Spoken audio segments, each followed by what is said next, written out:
Good morning, everyone. Good morning. My name is Terry O'Neill. I'm the president of the National Organization for Women. And I am hereby calling to order the 2016 Forward Feminism Conference celebrating NOW's 50th anniversary.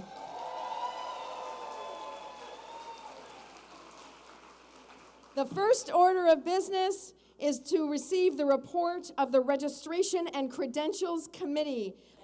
While we're waiting to receive the credentials report, I would like to talk a little bit about the extraordinary achievements that NOW has made over the years.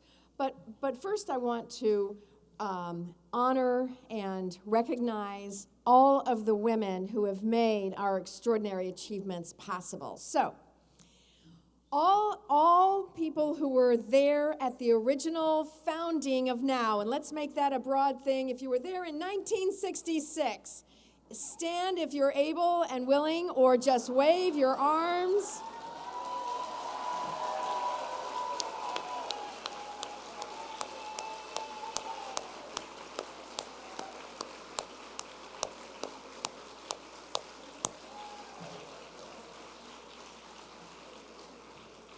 Thank you so much for your extraordinary vision and your leadership. We're going to be learning a lot more about what NOW has done over the past 50 years, how it got started, how we have sustained it, how we have grown the movement over the past 50 years, and we're going to hear a lot more about how we move forward. Right now, I'd like to know anyone in the room who has ever been a chapter president. Please stand.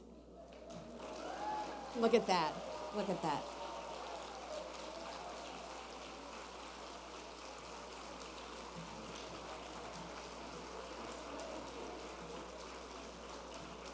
And if you have ever been a state president, please stand.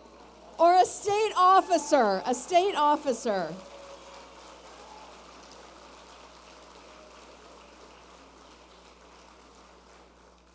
Everyone who has ever served on the national board, please stand.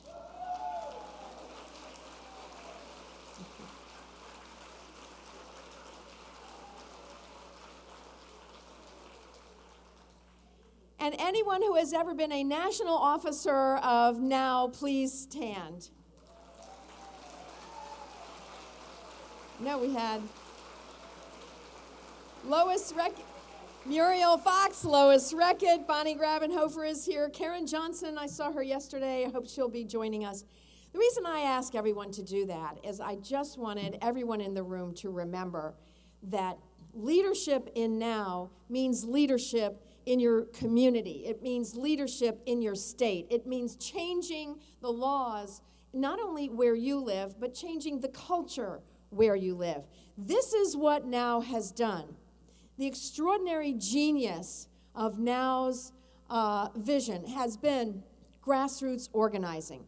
Grassroots organizing through hundreds of chapters throughout the country, through state organizations that are going to be pushing harder and harder and harder to take back our state legislatures from the right-wing nut bars.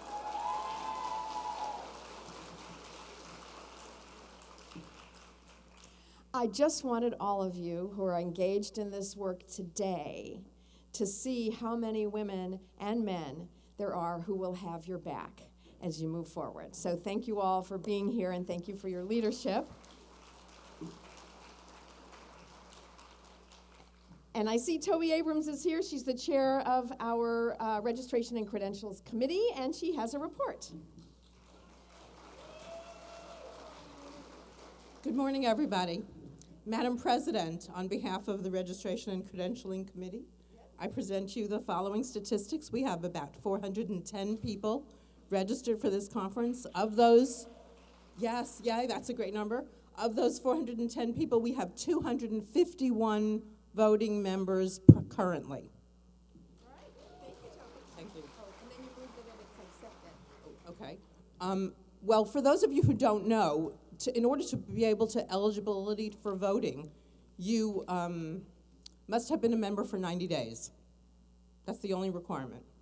On behalf of the committee, I move that the roll of voting members hereby submitted be the official roll of the voting members of the conference. All right. Thank you. All right, all those in favor of what is it you said? Yes, making the roll the official. Yes, what Kobe said. All those in favor, please raise your voting card so I can see the neon colors. And it really looks awesome. It's like a rainbow out there. All right, all opposed, please raise your cards. And the report has been accepted as the roll. And we will have an updated report from Toby as we go through the weekend. Thank you so much, Toby. So now it is next we have, Ray, can you show the next slide? I think, yes, there we go. We've done the credentials report. The next thing we need to do is adopt the conference rules. The conference rules are in your program book at page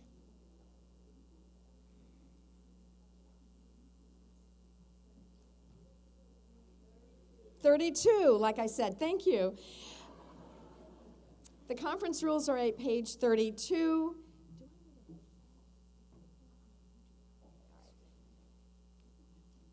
So the proposed rules are submitted to you. Is there discussion? Yes, Joanne Tosti-Vasey, where's the mic? Oh, it's kind of a hike, sorry. No, there's a floor mic right over there. There you go.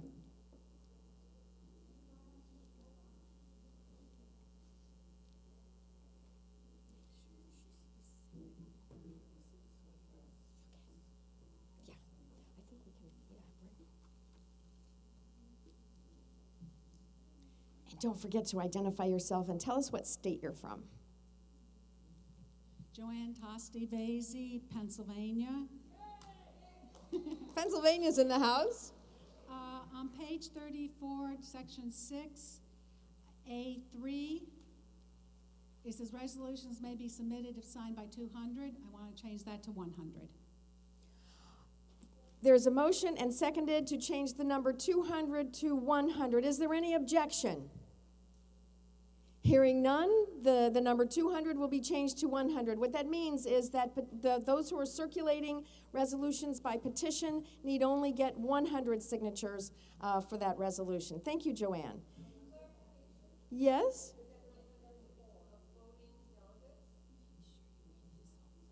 Let me, hold on. That's a very good question, and I'm going to read the whole thing.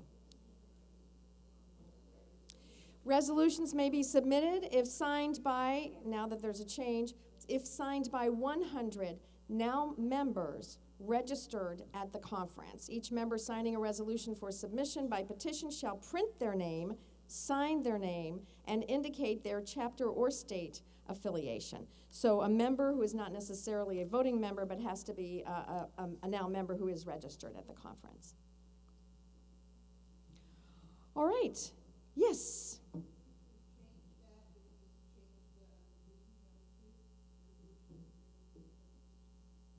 That actually automatic. The question was, do we now need to change the 200 to 100 in the following section? And the answer is that, yeah, that automatically happens, Mary Helen. Thank you. All right, is there any other discussion of the proposed conference rules? Yes, in the back.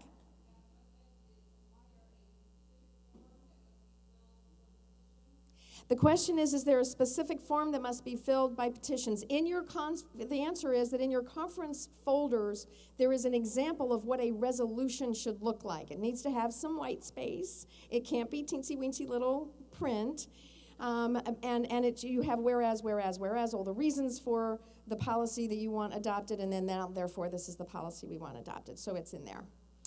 Any other discussion about the conference rules? Hearing none, are we ready to vote? All in favor of the proposed conference rules, please raise your voting cards. As amended. Not your cards as amended, the rules as amended. Raise your cards.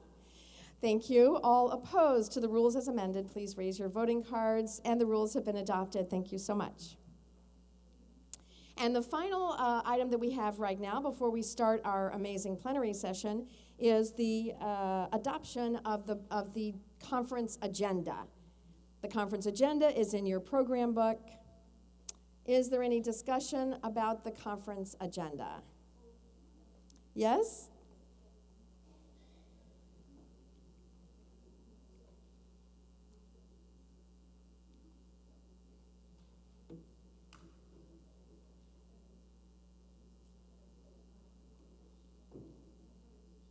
I move, Joanne Tosti Vasey, Pennsylvania again. Thank you. I move on page 7, 415, which says now board elections open for 2 hours, that we add the other 3 electoral districts to that voting session. If you look at the election rules, it says for each district there shall be a separate voting room monitored by a member, and if there are more than 3 candidates in a district, preferential voting will be used. We have, in those 3 districts, we have the 3 or less. We have always allowed districts to vote for their members. If for some reason there is a district that feels that somebody is unqualified for whatever reason and don't have a majority, then they should be able to have that chance to have the vote. So actually, Joanne, let me just explain to the members. There are 6 districts. The board will be elected from 6 electoral districts so that we will have a geographically representational board. In 3 of those districts, there is no contest for the board. There are just exactly the same number of people running in those districts as there are seats in those districts. It is expected that those individuals will be elected by acclamation at the forums, which the Elections Committee has said that is really a caucus. We can call it a caucus, we can call it a forum. So there probably will be picked up by acclamation right there at the forum on Friday today, this afternoon. If that does not happen, then clearly we will have an election. Frankly, I don't think you need a motion for that. Obviously, we will do the elections if it's needed, and we will find a room for it. So is there any other comment about the plenary agenda? About the conference agenda? No, all those in favor, oh, I'm sorry, where? Oh, thank you.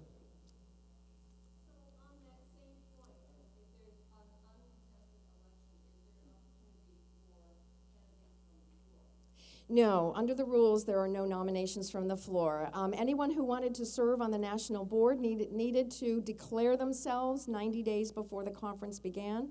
The thinking of both the board in making that decision was that it's a very serious thing to run for the board of the National Organization for Women. It should not be something that you simply show up at a meeting and decide, gosh, I guess I'll try to do this. You should think it through. You should have a reason why you want to serve on the board of this extraordinary organization. So, yeah, no, we're not taking nominations from the floor. So the thing is, everybody knows. We all know who's running. We all know who's there. I do encourage everyone to attend the candidate forums. You're going to meet some amazing leaders, not only in the districts where there is no contest, but also in the districts where there is a contest. All of the people running for the board, I happen to know them. I know some of them much better than I know others, but I can tell you that they are all amazing feminist leaders. So I'm really excited about it. All right, any further? By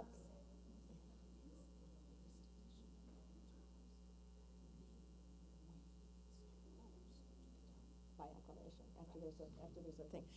So the parliamentarian has asked me to explain that acclamation under Robert's rules for those of you who don't know, it's simply there's a motion from the floor that says, I move that these amazing women be elected to the board from this district by acclamation.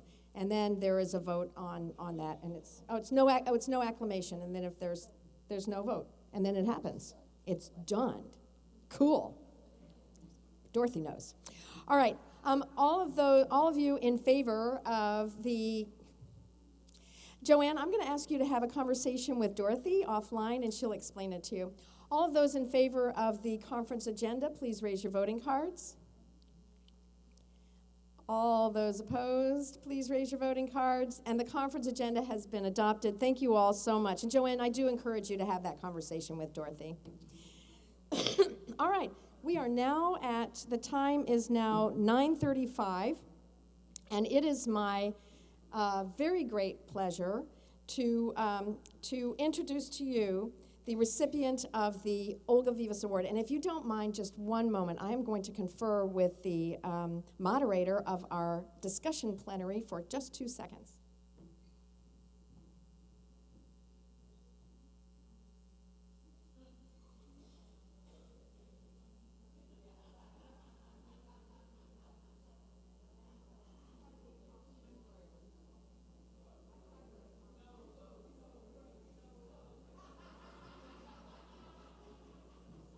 Okay, just wanted to talk to our moderator about a slight change up in the the speakers today.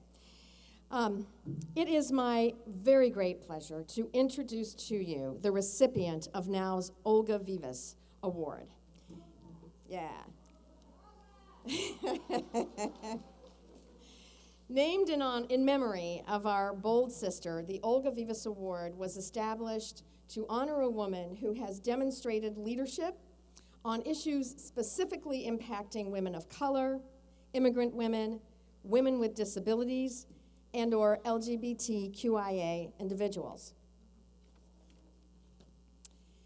An immigrant, a lesbian, and a single mother, Olga herself was an outspoken activist who fought for the rights of all women. For 8 years, she served at numerous levels of National NOW leadership, including as Vice President Executive.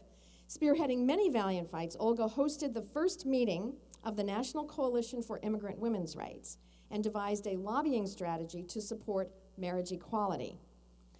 Having lost Olga in 2012, NOW continues to honor her memory and her passion for social justice through this award, which goes to women who exemplify her spirit and her leadership. The recipient this year is Professor Brittany Cooper.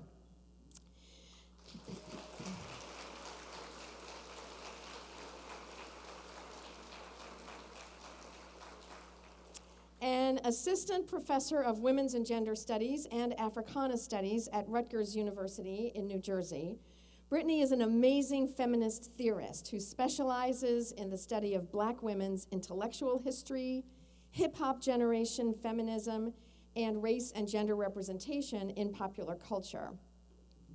Brittany's first book, Race, Women, Gender, and the Making of a Black Public Intellectual Tradition, is due out in 2017. Keep your eyes out for it. I'm really eager to read it. It's from the University of Illinois Press. It examines the long history of Black women's thought leadership in the U.S. with a view towards reinvigorating contemporary scholarly and popular conversations about Black feminism. Dr. Cooper is also the co-founder of a popular feminist blog, the Crunk Feminist Collective, whose mission is to create a supportive space where hip-hop generation feminists of color, queer and straight, within and outside academia, can struggle together to articulate our feminist goals, ideas, visions, and dreams in ways that are both personally and professionally beneficial. Brittany's Twitter handle is @Professor Crunk, spelled out. I do follow her on Twitter. You should too. She's really awesome. She writes a monthly column for Cosmopolitan, has written for Salon, the New York Times, The Root, the Washington Post, and Ebony.com, among other publications. Please welcome our Olga Vivas Award recipient, Dr. Brittany Cooper.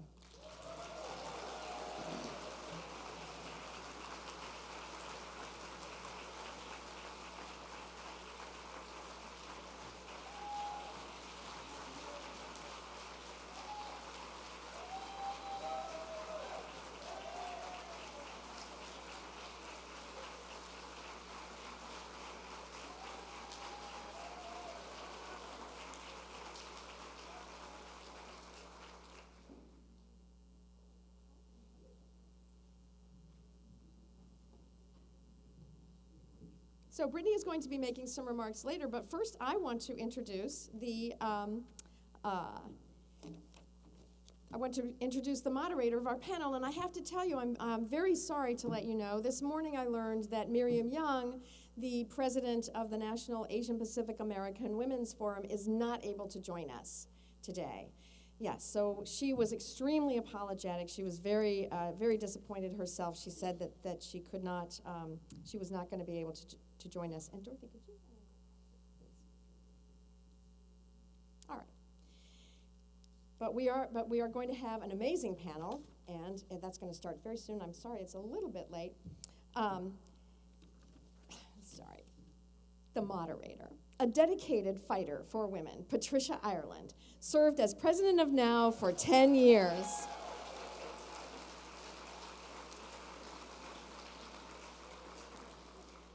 During her presidency, she founded NOW's Project Stand Up for Women, which trained thousands of activists in clinic defense who safeguarded access to abortion clinics by peacefully escorting patients and staff. She used litigation as a tool in defending clinics, initiating NOW's groundbreaking lawsuit against Operation Rescue, forcing them into bankruptcy, may I say. And other defendants, and winning a nationwide injunction against dangerous violent clinic protesters, after which the violence at clinics dropped precipitously. She created NOW's Elect Women for a Change campaign that helped more women get elected into office and was a major organizer of both the 1992 Global Feminist Conference that brought together women from 45 countries and the 1993 March on Washington for gay, lesbian, and bi civil rights, the name of the name of that march. Please welcome Patricia Ireland.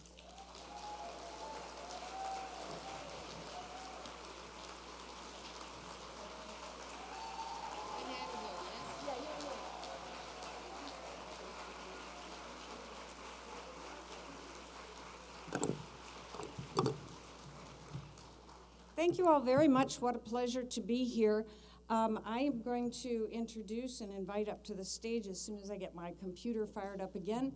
Our two panelists. I'm very sorry Miriam can't join us. She's a very great activist and a lot of fun besides. You know, I think one of the best kept secrets about feminists is that we have a lot of fun. I mean, who knew? So, you've already met our speaker who is just been given the Olga Vives Award. And of course, Olga was very dear to us, and so Brittany Cooper, you are very dear to us as well. Would you rejoin us on the stage?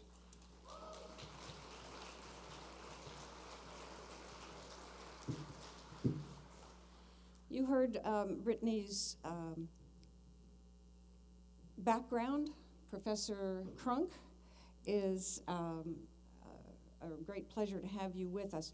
Okay, I'm not doing well with this. Hold on. There we go. No.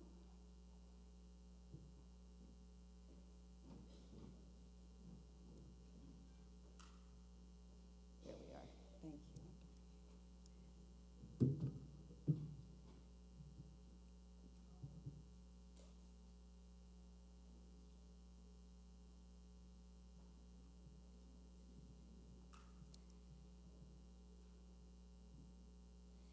Our other panelist is Patricia Hill Collins.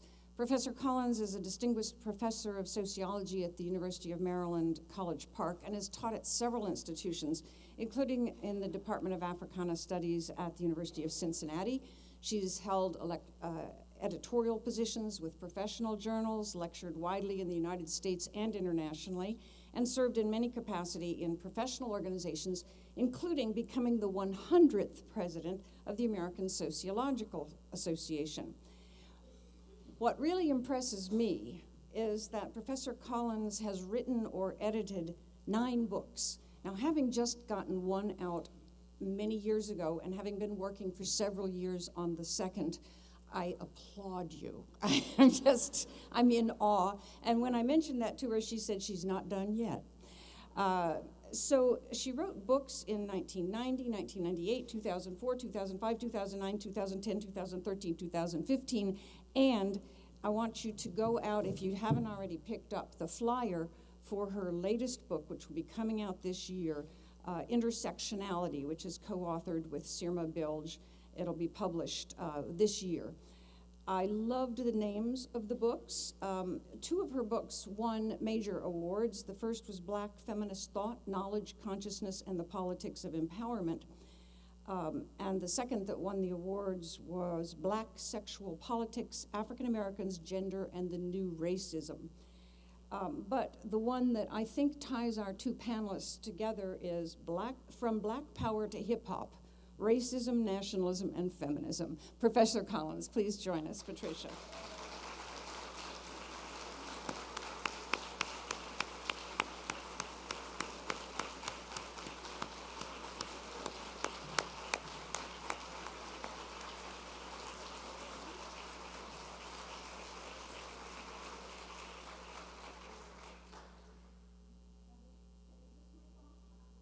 Could I have it on? There we go. Thank you. Before we get started, I wanted to ask each of you to tell us something about yourself that we wouldn't otherwise know, okay? Everybody knows I am a feminist farmer in South Florida, but what you may not know is that I was a baton twirler.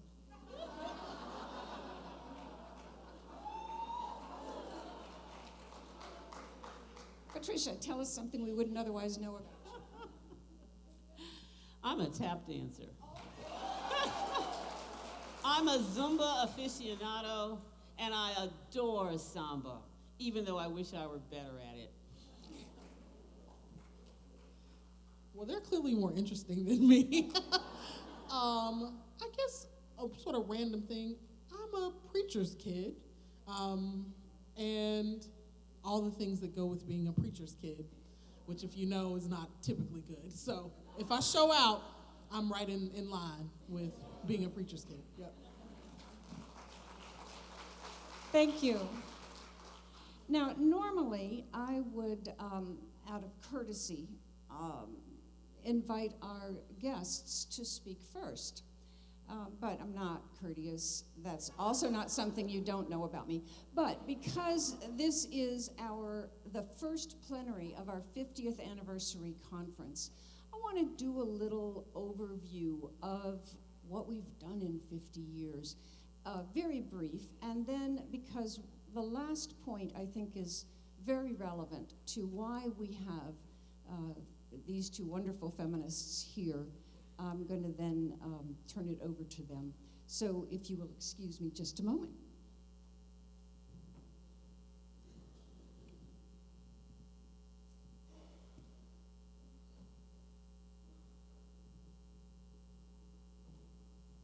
Well, we already know that we have two people here who were at the original founding conference, one of whom was an organizer, but how many of you are here at your very first NOW conference?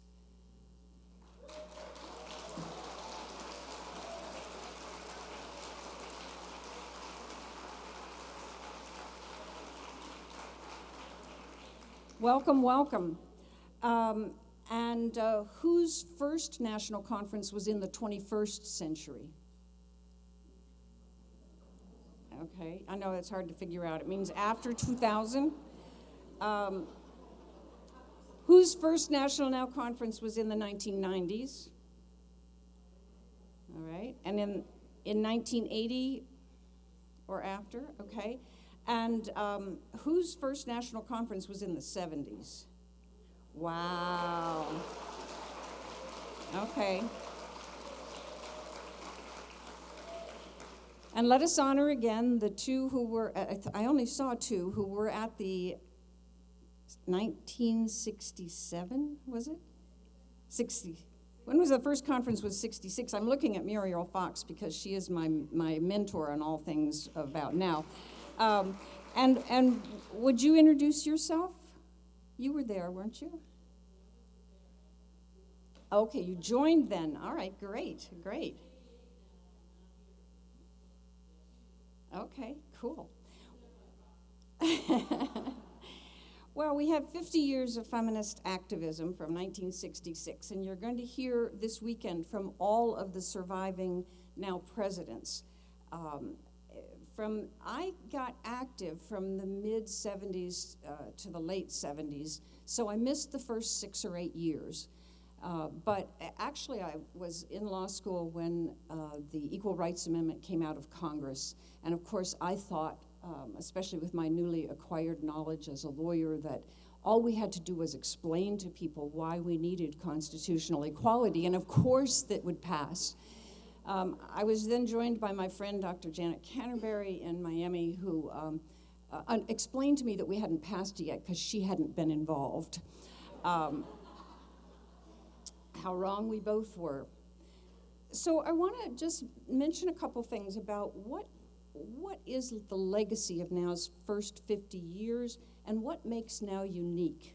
Why have we lasted when so many organizations from the 60s have faded away? I would say that NOW has a legacy of grassroots feminist activism. And in honor of Samantha Bee, I will say we had full frontal feminism.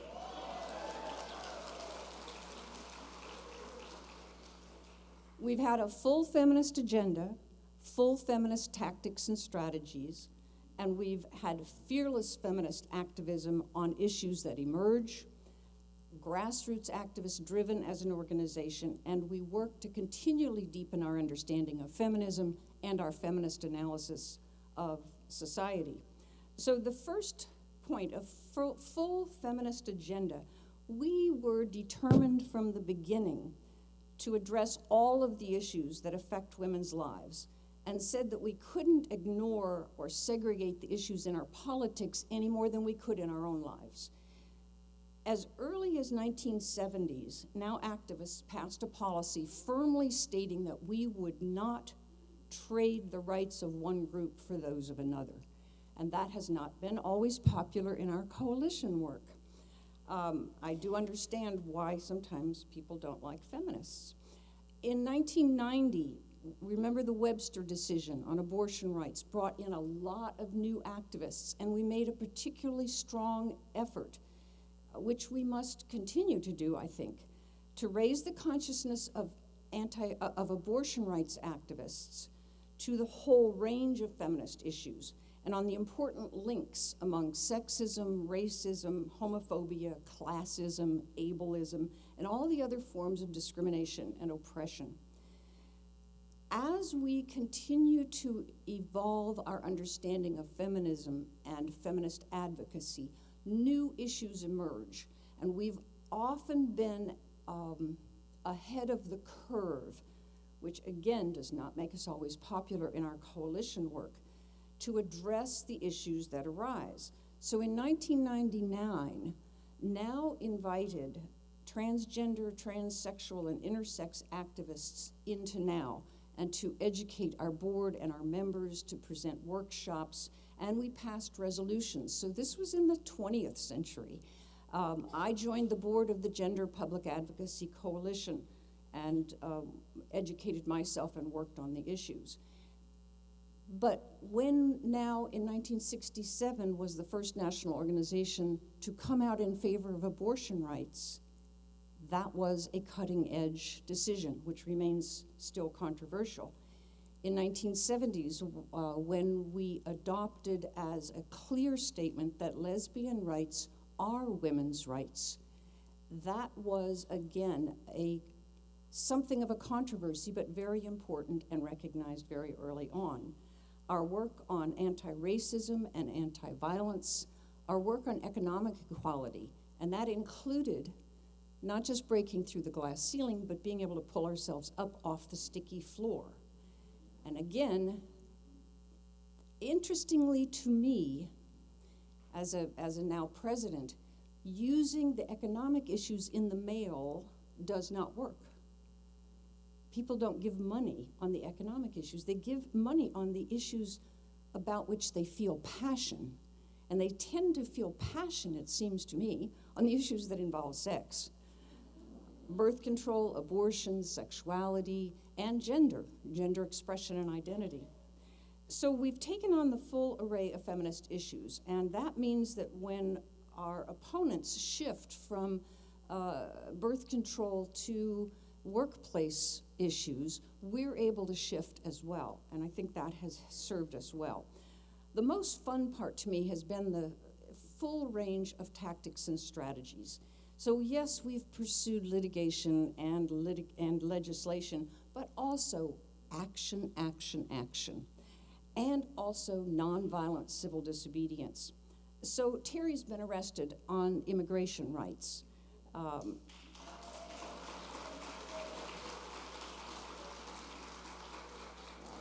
we organized the protest at the White House right on the fence for Don't Ask, Don't Tell, to repeal that policy. Is Alice Cohan here this morning? Alice. A special shout out to Alice Cohan, who was called upon for her experience from the 60s to train people in nonviolent civil disobedience. And so we brought passion, but we also brought planning. It's not so my favorite story of nonviolent civil disobedience involves getting arrested with Ellie Smeal. Where is Ellie? Okay, she's not here, so I can say anything. And I will. You may recall when Ronald Reagan decided that the Vatican was a foreign government.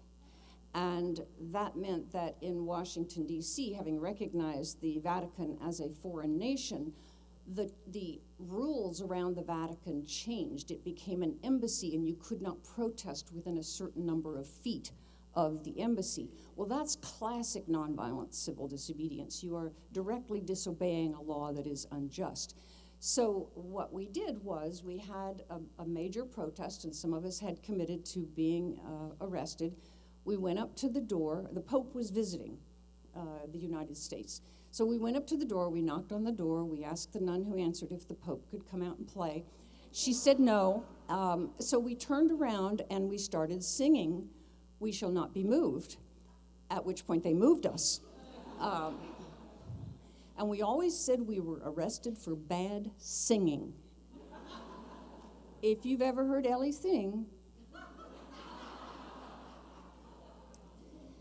Now, we've had a strategy of it inside and outside. That is, we push to elect women for a change and elect good people to office, but we also hold our friends as well as our known enemies accountable. And so I will point out, is Karen Johnson here? Karen is here this weekend. I saw her earlier. Karen, Loretta Kane came into my office one morning and said, we have to do something about the welfare reform. You will remember that the Congress gutted welfare, public assistance for the poor. It came to the White House. Clinton vetoed it. It went back to the Congress, and they passed it again with some changes. Well, Loretta decided we should do a fast and a vigil in Lafayette Park opposite the White House. And we decided and announced publicly we would do a fast until the bill was either signed or vetoed by President Clinton. Well, we didn't realize that they don't have to send it over from the Congress right away. They can hold it. And so they held it 1 week, 2 weeks, 3 weeks. And the reason I single out Karen Johnson is because she fasted the whole 3 weeks.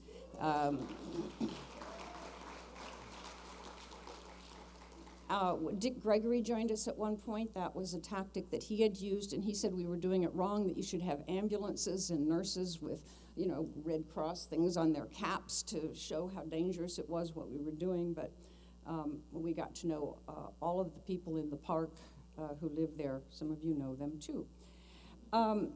So we also directed our energies toward public opinion and public policy, but toward the private sector.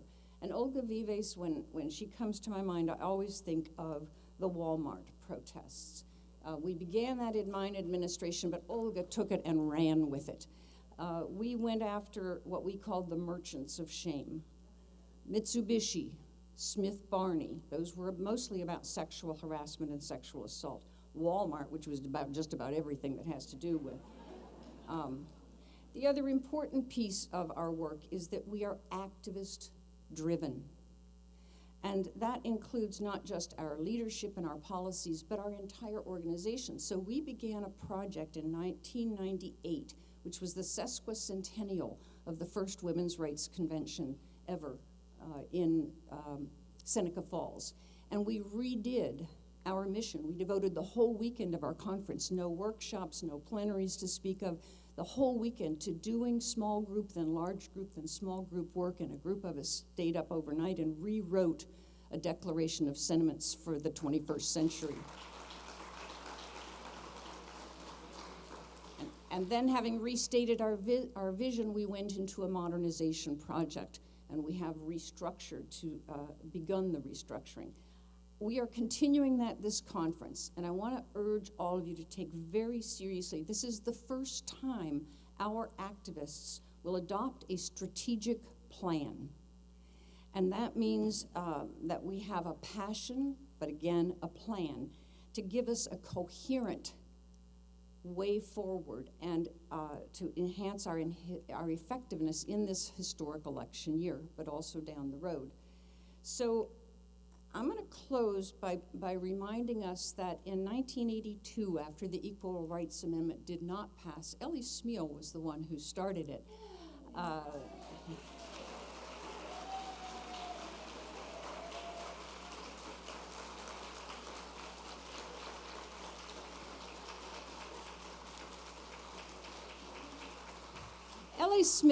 Ellie Smeal did a great analysis of the Equal Rights Amendment campaign and what had happened in the state legislatures. And looking at the state legislatures, every African American in the state legislatures had voted for the Equal Rights Amendment.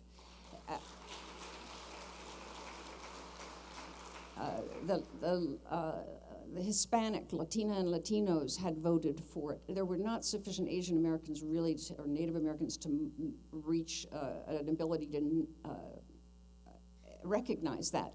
But we also, Ellie pointed out that not only is there a gender gap in the voting population, but there is a gender gap in the state legislatures. And the problem was that there were not enough of us there. And so in 1982, we changed our strategy from begging men in power for our rights to becoming the people in power.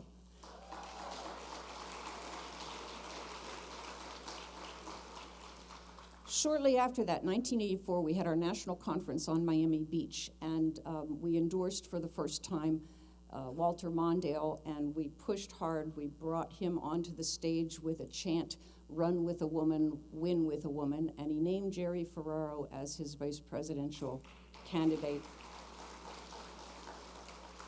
All that you know, but what you might not know is that Jerry Ferraro was part of the presidential campaign of Hillary Clinton in 2008. And so there is a continuity here in 2016 that Hillary Clinton will be the first feminist woman who got to the White House by election and not marriage.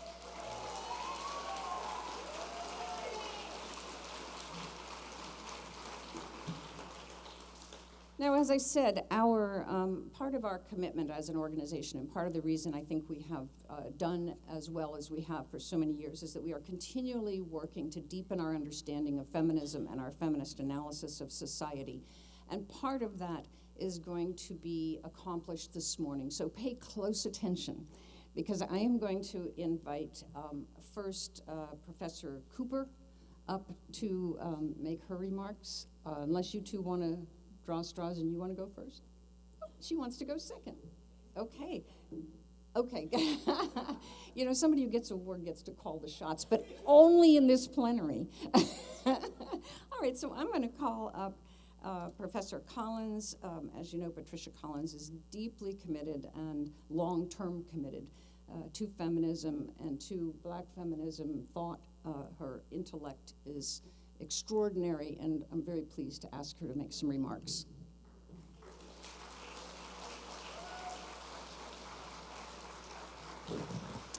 Good morning to you all. I'm going to try and be conversational and not babble on too long, and I understand the interns are waiting with a sign in case we talk too long. So get ready to work that sign of numbers. I have a question for you. What did it take for you to get here today? What did it take for you to get here today? And that is really the topic of my few remarks. Now, we can interpret a question like that literally, and I can say, well, I took the metro and I was thrilled that it got me here without breaking down, smoking, running into another train, or flooding out. All things that have happened, but I can also say, you know, what did today? This morning I got an email from a young black woman in Florida that said, I'm writing a paper on you, Dr. Collins, and I read your stuff, and I want you to know, do you think I hit all the right points? And my thought is, why are you in a school that has no faculty members for you to ask for help for this? Why do you have to go on the media to do this? And I said, no, bad place to go, because she is the future. Why am I worried so much about the administrator who is the past as opposed to focusing on the future? But I'm only one person. And then there was the question of what I would wear, what I would eat, how I felt. Some of you probably just rolled out of bed and you just popped around. You ran for 3 miles and you came home in your cute little spandex and you said, now I'll take a shower and go to the NOW conference. Others of us, on the other hand, had to move like, oh, is it still moving? I think it is. Oh, good. All right. But I don't necessarily want to go there. I want to broaden this question. To ask this question, what did it take for us to get here today? For if we change that one word, the question itself shifts from our individual trajectory. And I can tell you all about mine. I write books. I went to college. I did a whole lot of things. You can read about that, all right? So I'm not going to spend a huge amount of time on that. But what did it take for us to get here today? And I'm going to develop this particular question by looking to the past and looking to the future. Now, I'm in the wonderful position today of being able to look back into the past in terms of black feminism and the work of the Reverend Dr. Pauli Murray, who was my teacher when I was in college. And I am also honored to be here today with my current and wonderful colleague, Brittany Cooper, who you've given an award to. So in some ways, I stand holding the hand of each of these people. Brittany, I can come over and hold your hand literally if you want, but but figuratively, of a community of people, some of whom are in the room, many of whom are not in the room because they were once here and moved on to other things, and still others who are not in this room because they have not yet been born. I asked Dr. Cooper if I could tell your age. Can I do that? Do you mind? I asked Dr. Cooper when you were asking this question, how many of you were here in 1970? And I thought, I wonder if she was here in 1970. She said, I was born in 1980. And I thought to myself, I could be Brittany's mama. Absolutely, because my daughter was born in 1979. So Brittany's mama and me as mamas, we were busy with other things, Brittany, all right, But even with that, it's really important to see something bigger than yourself, to recognize that your individual story, both yours as an individual and that of your children, that of the past, that of the future, is bigger than the here and now. So that's what I want to talk about very briefly. And I want to use the Reverend Dr. Pauli Murray as sort of a touchstone for some of the things that I want to say today. So what did it take to get us here today? Well, first of all, I love your comments about taking action. Because a lot of my students tend to think you don't have to do anything except sit around and the world comes to you. Is that on Google somewhere, Dr. Collins? Can we find it? Is it on Wikipedia yet? Kind of thing. And the whole notion of having to create something, often from nothing, or you're not sure what it means, the kind of journey that is not scripted, but you are writing your own path as you are on it and doing course correction repeatedly is an important concept. So for me, I'm not looking for role models about what it takes to take action. I'm looking for exemplars or touchstones of people who are out there or traces that are there that they leave for me. I was fortunate enough, and I asked the question, who supported my journey? How did I get to this podium? You do realize there were people who did not want me at this podium. I was not expected to be at this podium, and there were obstacles to be at this podium. But I got to the podium. And where are they?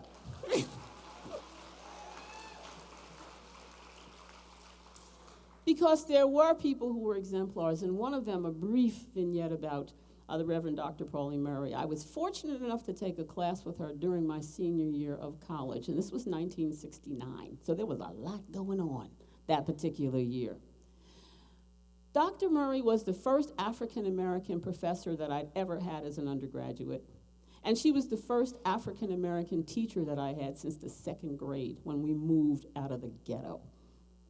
Now, do you know how many kids there are in America today who are in a similar demographic situation of never children of color, children who are poor, children who are immigrant, having a teaching staff that does not know them, does not know them in their full capacity? So I said, this should be pretty interesting. But I didn't really want to put all my eggs in one basket. And Dr. Murray, I did not know at the time anything about her. And by the way, we are only beginning to discover her now, well after the fact. Or, of course, now discovered her early, but that's a whole other play on words. I was thrilled to be able to take a class with her. Dr. Murray was not my role model. I don't want you to think, now that you did well because you had Dr. Murray. That's the kind of thinking that we have now. It's really scripted. We say to people, you are too stupid to think for yourself. You need to copy somebody who's successful. Here's somebody for you to copy. Copy Barack Obama. Copy Michelle Obama. Copy Tiger Woods. Copy this one. Copy that one. You people who are on the bottom, you don't know how to think. You don't know anything. We have to give you. We have to help you. That kind of paternalism or maternalism has never appealed to me. I do not want somebody to get out in front of me and say, oh, poor dear, let us just help you because you are so downtrodden. Rather, I have always seen the people at the bottom as being smart, savvy, sharp, and lacking opportunities, and given long enough time, beaten down, so they forgot that they were that way. So to me, the Reverend Dr. Pauline Murray was an exemplar of an individual who was committed to lifelong commitment to taking action for social justice. She had no path for her. You see, she had to carve that path, and I'll talk about that in a minute. There was no script for her journey. There is no script for my journey. There is no script for your journey. There is no script for our journey in terms of social justice work. Okay, still with me? It's a little early to be this serious. Am I being too serious too early? Do you all need some more coffee? Okay. What did it take for us to get here today? Who is this us anyhow? Now, this becomes really interesting because we live in a culture where it's us, them, us, them. Very often we get our group-based identity by demonizing somebody in the them group. And I do understand that these days there is much to be demonized, all right? Truly, I get that. I'm not living in the la-la land of academia on this one.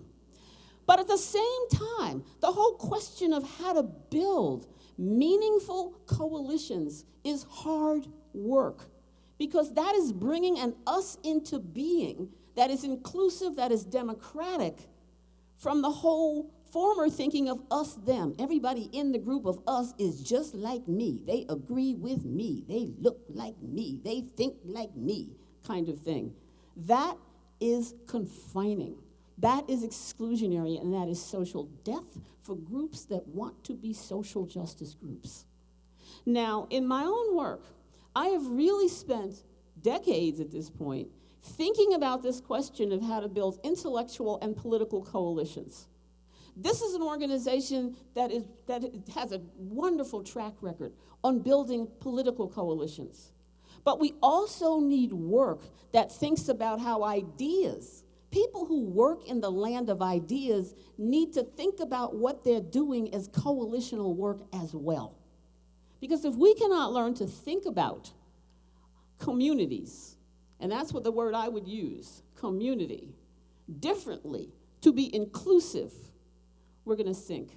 So the work that I've been doing on intersectionality begins to address that issue, and hopefully addresses that issue in an important way. And again, back to Dr. Murray.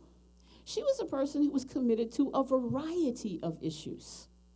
They weren't just gendered, they weren't just class, they weren't just violence, they weren't just, she was committed to a variety of things. She understood that she was going to have to travel among very different communities in order to do social justice work. And in that traveling, honed skills that enabled her to learn from each one, but to see the limitations of each one. She grew up in the segregated South, but she saw the limits of segregation. She was committed to gender, but saw the limits of a narrow view of gender, you see. So this whole notion of the us, of building a collective we that is inclusive, that transcends divisions of class, immigrant status, race, sex, gender, age, religion, and ability. We are in that space now. That is the agenda that's on the table. Now, when I was in college, that was not on the table at all. That's what we fought to put on the table. So the question of now is what to do with that now that it's on the table. We need better tools, intellectual and political. Let me move on. What did it take for us to get here today? And this is the whole notion of the challenge of social justice work. What I want to say to you is, because I do work on black feminism and intersectionality, whenever I run into a colleague that says, I know it all, I've arrived. I'm the pentultimate black feminist. I am the queen bee diva black feminist, and I know it all, and I'm going to evaluate everyone else's black feminism. For example, Beyonce's not really a feminist, you know. That kind of thing. Excuse me, I just had to say that because, I have the podium. Whenever we encounter people who are judgmental like that, and there are all kinds of versions of this. There's the academic intellectual version of intersectionality. I am the great theorist. I have read all the great white men of history and the feminist theorists, and I know it all, and I have said it's time for us to go beyond intersectionality. Wow. Really? Ooh. I have to pause and say, who are these people? Because we are all a work in progress. The issue is what is going to be at the core of the work in progress. A lot of academics have sold their soul. They started off smart, holistic, excited, and the process of being disciplined in the academy tears that out of them. Now, I was beaten down too. About 3-4 years ago, I said, I can't do this anymore. I don't think there's anybody behind me. I was seriously depressed. I've been writing all this black feminism. I've been doing black power to hip hop. Oh, man, nobody cares about from black power to hip hop, et cetera, et cetera. And my student said to me, Dr. Collins, you need to get out more. I said, well, what do you mean by that? I get out. I do stuff. And I started thinking about it, and I said, not really.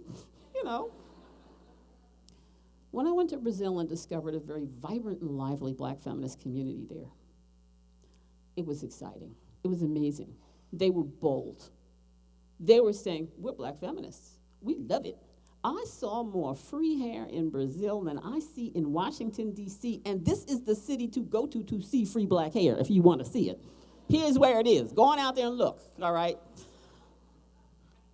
It was inspiring to me to realize that there are cycles of visibility and invisibility around social justice work. That there are people who've been out there working all along, and their ideas and their actions travel to places that are completely surprising. That's what I'm learning with my own work. That's why I write passionately all the time and publish, leaving traces, leaving a record, leaving something for people who may not yet even be born. Because I had an opportunity to participate and to get to know someone whose journey was perpetual, incessant, never ending, starting in race, Dr. Murray from the segregated South, in gender, breaking those gender rules. When she told me that she rode boxcars in the 30s with the hobos, I said, Dr. Murray, you jumped a train? I was totally impressed by this little tiny woman. I said, you jumped onto a train? Whatever. Completely generous with her time because she understood the significance of this intergenerational stuff and came and spoke with my black girls at the Martin Luther King Jr. School up in Dorchester, where I was teaching my first ever class on black women. That's where I taught that class first, not in the academy, with black girls. She said, I'll come and talk to them. It was wonderful. But Dr. Murray was so ahead of her time because I don't know if you know this, because there was no language for her gender identity. She would be, I think, or would claim the term at some point, would like the opportunity to claim the term, transgendered.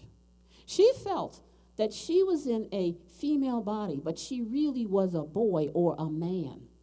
And that was such a root of propelling her forward around thinking about identity and group, and there will never be a group for me in my life. I don't know how to make sense of this. We look back on this now and think of that as such a tragedy. But she was ahead of her time on that. You do know she's one of the founding members of NOW. All right, so you'd know that. You never know. Because when I was an undergraduate, I didn't know any of this stuff. I was, I because of the schools I'd gone to, kind of like the little student down in Florida who's trying to do her best down there with what she has. I point out that Dr. Murray was an attorney.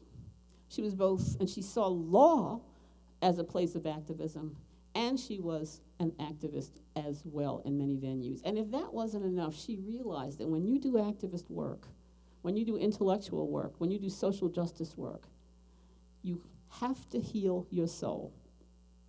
We call it self-care, because that term comes from today. That's a kind of a psychology term. But she approached it through the notion of the damage that's done to people when we live in systems of oppression like the ones we encounter. Gun violence is happening at this conference. That's something you're looking at. You're looking at issues of reproductive justice, all of that.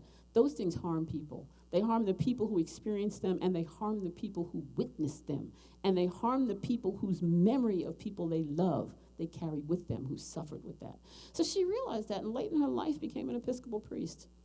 She went to divinity school. So she is the Reverend Dr. Pauli Murray, if you can only imagine. Now her journey, she never arrived. I will never arrive. You will never arrive. We will never arrive.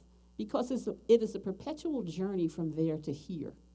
What we get from there to here is the opportunity to carry something a certain distance. But let me just finish up. What did it take to get us here today? Now, today is now. I find it really, really telling that this organization is called NOW, all right? Because the now of today folds into it the past, this particular moment, and now is the now of the future. And when we look at the future, the now of the future is simultaneously visionary and pragmatic about how we're going to get there. So I love this whole introduction from Black Power to hip hop, because I was trying to look both ways and hold those hands, but I didn't know about hip hop. But I love the whole idea of moving from hip hop to what's next. Hip hop as a metaphor to what's next. Don't expect me to do any rap or anything up here, all right? Hip hop as a metaphor, all right, to moving what's coming next. So for this reason, it is an honor for me to share the stage with a junior colleague of mine who I think is the kind of person, along with her crew, with commitment on the journey, understands the us, has got the whole package to take us forward. So I'm just going to pause there and hand this over to Brittany Cooper.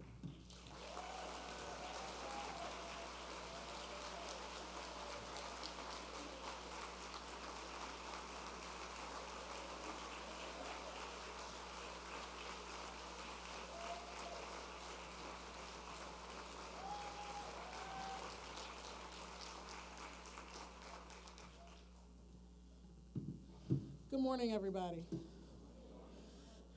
It is really my pleasure to be with you this morning on this 50th anniversary of such an important organization in the fight to make women's lives better. I am incredibly honored to have received the Olga Vives Award this morning. And the thing that I think I want to say in honor of Ms. Vives, of Terry O'Neill, who I met in the trenches when we were trying to get your president, your current president, and I'm calling him your for a reason, to recognize that Black girls deserved to be included in his efforts to help Black boys.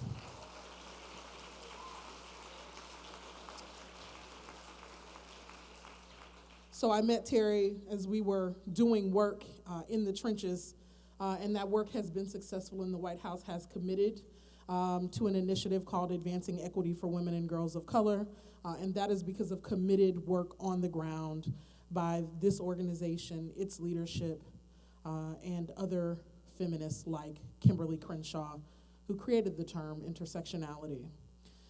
But I want to honor Ms. Vives by saying that what became apparent to me as I had the opportunity to read a bit about her life is that in this moment, what she had and what we need is clarity, commitment, and courage. Yesterday, we took one tiny step forward and 4 million steps back when the Supreme Court affirmed the University of Texas's use of affirmative action, and then, because of its split vote, ultimately gutted the provisions for DACA, right, for immigrant families in this country to be able to stay. Well, Ms. Vives was an immigrant from Cuba, and when she arrived, she was the only person in her family that spoke English, and so as a 14-year-old girl, she was critical to helping her family to navigate the U.S. context. And so I'm reminded that we are stronger, not only as a country, but in our work for justice because of immigrant families, because of the category of women of color writ large.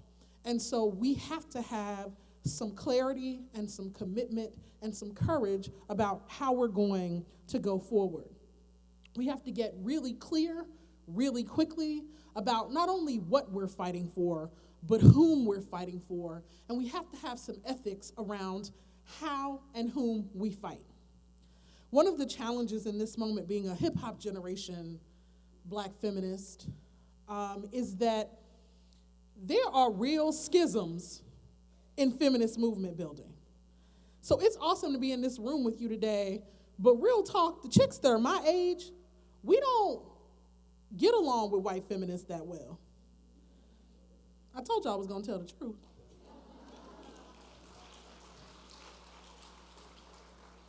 Now that's not an indictment per se, but it's the fact that we have to tell the truth, and here's why it matters. It matters deeply, not only for intersectional politics, right? But it matters because, you know, if we're lucky and if we vote, we're gonna have the first woman president come November.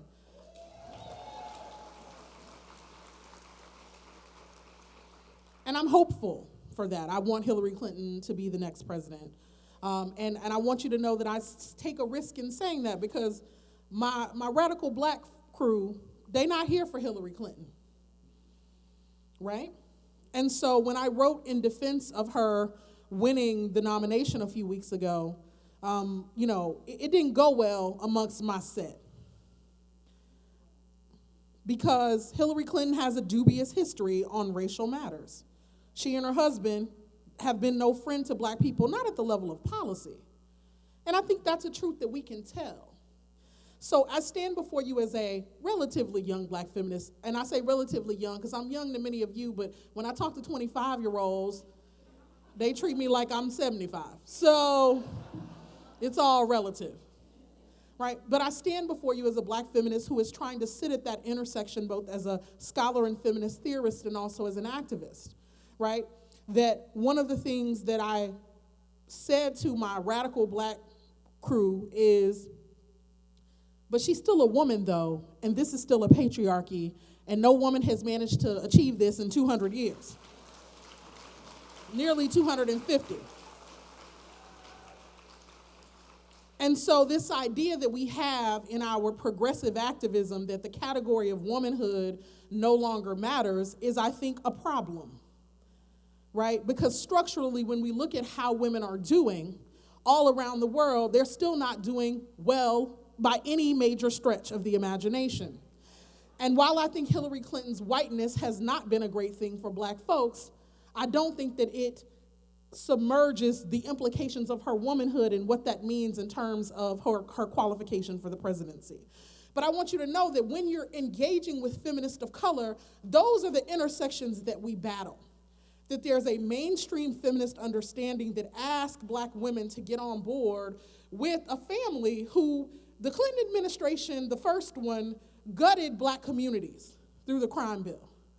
So I'm a feminist, but I'm also a black woman who has seen every man in her family be incarcerated, largely because of policies that came about in the Clinton era. And so when you're asking us to sign on to your vision of what the feminist future looks like, I'm going to push back and ask you to have a vision of what your feminism means for women like me.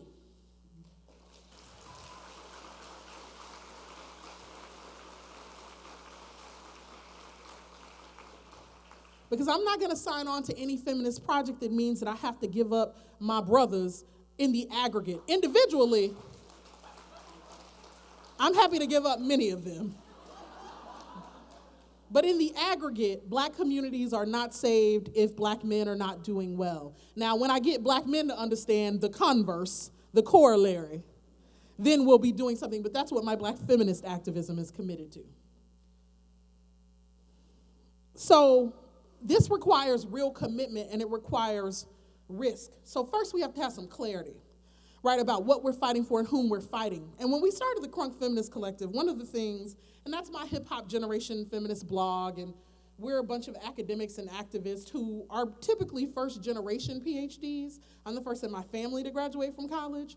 So I didn't want to just have a bunch of fancy words that didn't help women who were back in my community because they trained me how to be here, right?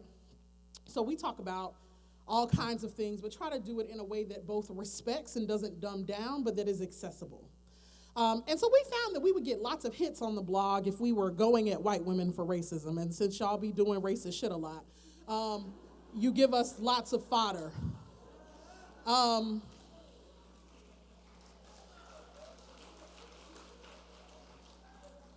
here because I respect you and we're trying to get free, but we can't get free if we can't tell each other the truth.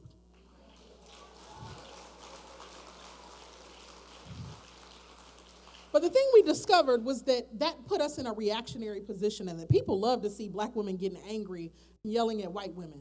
And it seemed to be beside the point. You know, that folks wanted us to do this emotional labor of being angry about racism all the time. And make no mistake, I'm angry about racism all the time. That's why I'm angry about Brexit, because it's white nationalism and white populism in global form. Right, but that's why we gotta have clarity, right? We gotta see white nationalism when it shows up, not just in the US context, because there are women of color all over the world who will be adversely impacted by these kinds of global white nationalist policies, and we should be able to name that. But, you know, we decided that what we wanted to do was to create the world we wanted to see, and that what we created was much more important than what we tore down. So all of the energy we were spending getting mad and angry with white women, like sometimes we have to call stuff out, but it was a distraction from what it is we're trying to build. What is it that we want to build? And so I'm not interested in being part of a reactionary feminist project. Let me say this too, and make sure you keep my time, young lady, so that I can stay on time. I'm the person who helped teach me that is sitting on the stage with me. Patricia Hill Collins is a hero to me, and I'll give her a standing ovation in any room, even if no one else does.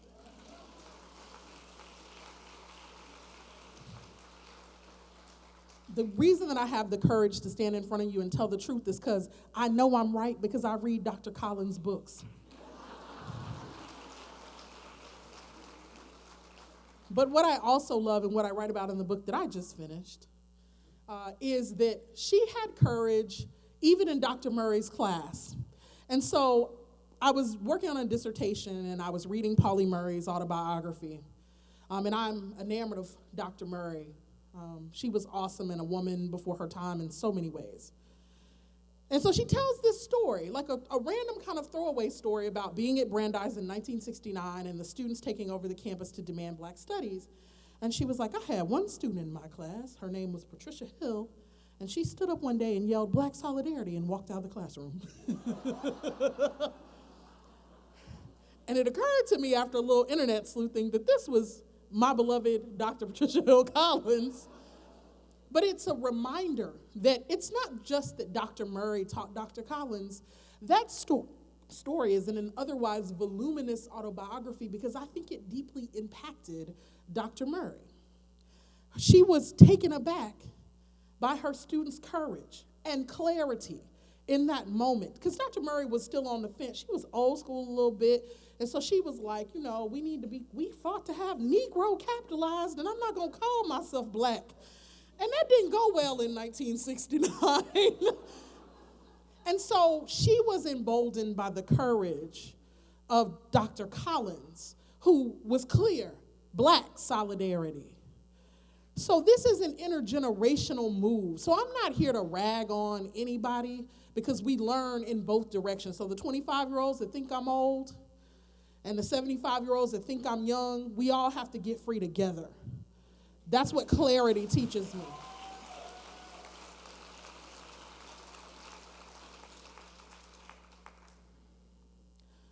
So we've got to figure out, as we're moving forward with our agenda on behalf of women, which women are we talking about? This is a perennial problem in feminism, and it's still our problem, and it probably always will be, because those original problems tend to haunt you. They haunt the United States. They haunt the Black Power movement. Feminist movements are no different. The things we didn't get right at the beginning, every day we have to make a commitment to get them right in the future. That's the only way this works.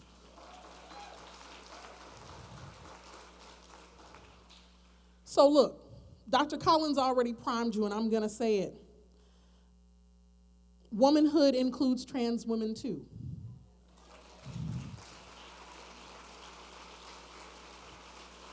And we are not diminished by recognizing that all women-identified people are on the bottom of every social measure that we have around the globe. So we fight for everybody, or nobody gets free.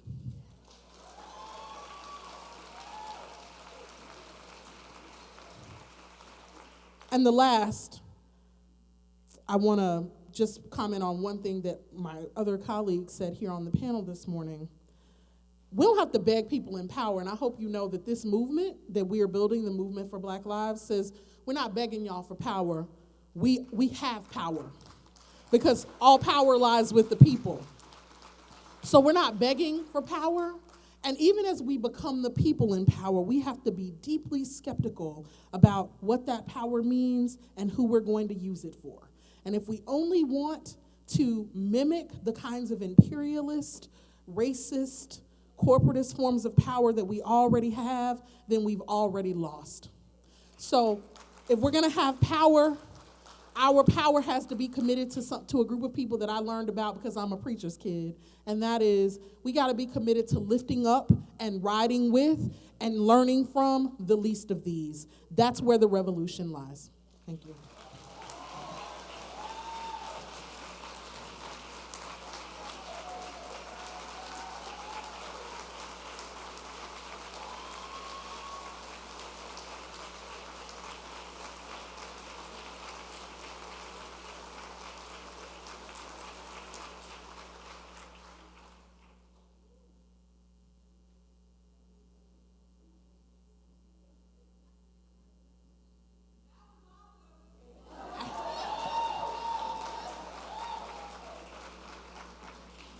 Okay, so if that doesn't give you some food for thought and discussion, I'm going to charge all of you, because remember, there's going to be people coming in all weekend. Remember and raise these points, have these discussions as we build our strategic plan, action plan. Keep all of this in mind. It was a great way to start out the conference this morning. It was wonderful to meet both of you, and I'm looking forward to many more things to read so that I can keep growing. Thank you all very much.